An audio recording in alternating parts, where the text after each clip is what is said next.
Before New York was a state, before it was a British colony, the laws of this land protected marriage as God ordained it, an institution between one man and one woman.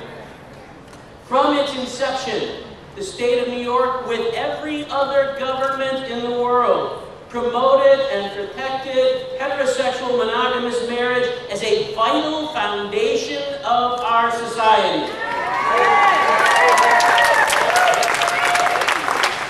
One thing no government has ever thought of doing was to redefine the nature of marriage. Wait a second. I made a mistake. This isn't the first time.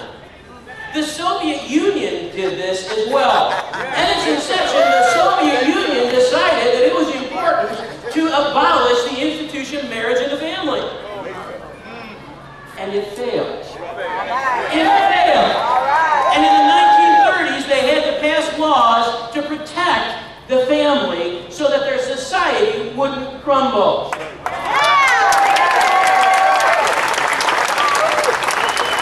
And our nation is beginning again to follow that failed experiment.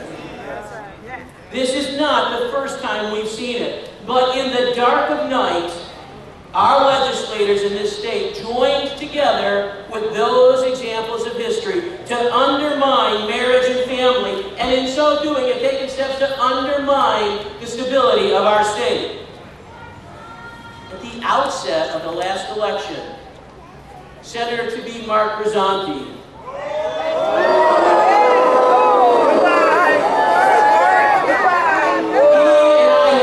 a meal together. He was seeking my support for his election. And I asked the candidate several questions. At the top of the list were social issues. Issues like abortion, stem cell research, and same-sex marriage. We discussed same-sex marriage at some length because the position of the incumbent, his predecessor, was, and I quote, that homosexual marriage was immoral, unethical, but should be legal. We didn't want that again. Mr. Grisanti clearly stated that he would vote for civil unions, but would never vote for, and again I quote, anything that had the word marriage in it. Mr. Grisanti repeatedly committed himself in the strongest possible terms to people desiring a senator who would defend traditional marriage. At that same meeting, I told him what I tell every politician with whom I would work. You don't always have to agree with me. Just don't lie to me.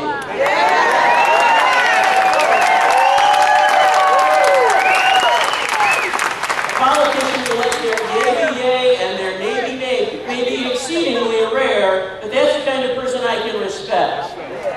That's the kind of integrity and trustworthiness that are key issues with anyone seeking any elective office in the political process.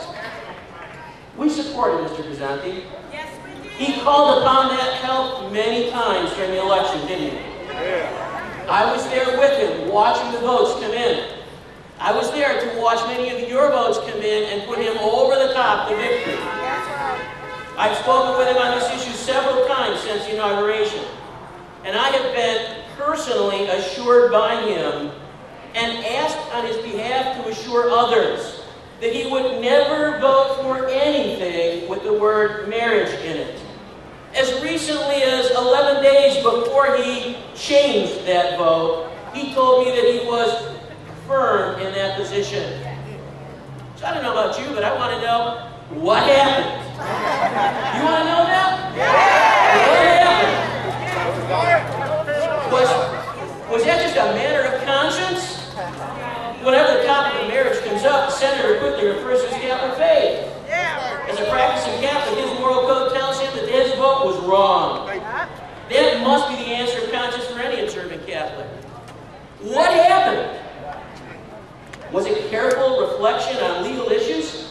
The senator says that his training as a lawyer caused him to vote yes. I don't know, was the senator just passing the bar when he went up to Albany? There you go. Was he a brand new attorney, not familiar with these legal issues? Kind of a novice in the profession? Is this a new issue he never considered before he went?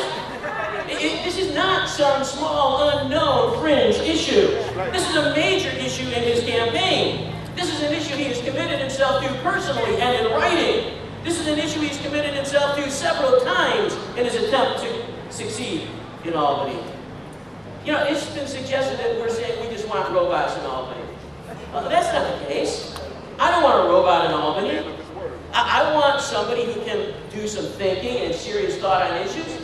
It's just that before you take a stated position in your campaign on a main issue, make promises and commitments, that's what I want you to do that